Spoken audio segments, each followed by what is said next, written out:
The Ford Ecosport on an 18 plate. I'm going to start off firstly by showing you around the outside of the car, and then we'll hop in and run through some controls on the inside.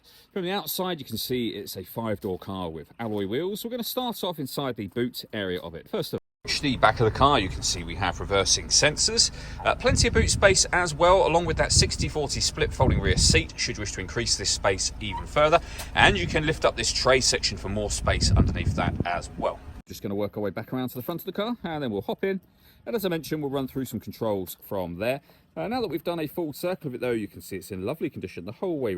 Before we climb in, I think it's well worth seeing the interior from this exterior point of view. There's plenty to run through on the dashboard, so let's hop in and we'll do that now. Okay, now that we're inside the car, we're going to start with the dials. First of all, we have the rev counter on the left-hand side, speedometer on the right-hand side, in the middle at the bottom, the coolant temperature gauge and fuel gauge. And above that, the main trip computer, which includes the total miles for this car. They are 41,252. You can change information that's displayed there using buttons on the steering wheel for various different menus, as you can see, including having a digital readout for the speedometer. The buttons in question are just here. We have a phone and stereo controls. In the center is where you'll pair your phone up. And speaking of phone, you can see we have Apple CarPlay available as well. You can pair your phone from this menu, or you can do it from the main home screen by hitting connect a phone and then pair phone. Search for your vehicle on your device and select it once it is found. And just follow the instructions from there.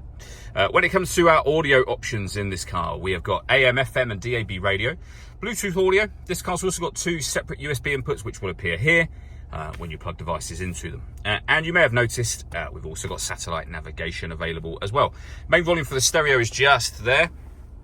Below that we have the air conditioning, so you can adjust the fan speed, the temperature, direction the air is being distributed in. That's your air conditioning off and back on again. You can recirculate the air that's in the car. That's a great way of heating it up or cooling it down quickly, depending on the temperature you set here, of course. 2 USB inputs I mentioned. We can turn off the stop and start. This car is designed to cut out when it's stationary in traffic to save you fuel. That system is turned off when that light shows.